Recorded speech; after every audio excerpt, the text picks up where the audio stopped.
Nā, kia huri ake tātou ki te Pō Vodafone Music Awards i ngā pō e hoa mā i reira etahi o ngā kai waiata rongonui o te motu, me te aha i angitu etahi o ngai tātou. Kai pō he ka hore he wāhanga Māori ki tēnei kaupapa, i whakarere a te wāhanga kōpai Māori e teihana tuawhā. E hara tēnei i te wā tuatahi ko pēnei tia tātou. Nā kona te riri ki Tuihau. He oe i muri i te ārai i tō ia Rob Ruha, te tohu kōpai Māori papai o te tau. Kei te ohorere, me pērā te kororo, kei te ohorere.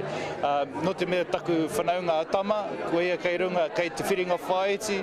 Whanauna ki te whanauna, toa ki te toa. I was so happy to see my whanaunga Rob Ruha up there, taking out the best Māori album, as he should.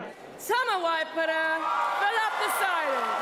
I whakawhiwhi a Tama Waipara ki te tohu kōpai Roots. I'm a bit in shock, actually. Yeah, I didn't prepare a speech because I didn't think I was going to get anything. And the winner is Stan Walker. Ko te tau tuarua kua tohua a Stan Walker ki te tohu makau a te iwi. Ka tahi anō ia ka eke. I think this award is probably a bit more special than all the other awards because, you know, it's actually by the people, nominated by the people and voted by the people, so it kind of cuts out all the politics. Me tana whakahe e kore te reo Māori e whai mana ki tēnei taumata o te ao puoro. Being Māori, to be able to do a waiata in our own language, and it's not just seen in New Zealand. I went to America and I had all these fans over there and they're like, man, I love that song, Aotearoa, man. Ka tarea tō reo, ngā āhuatanga katoa o tēnei au.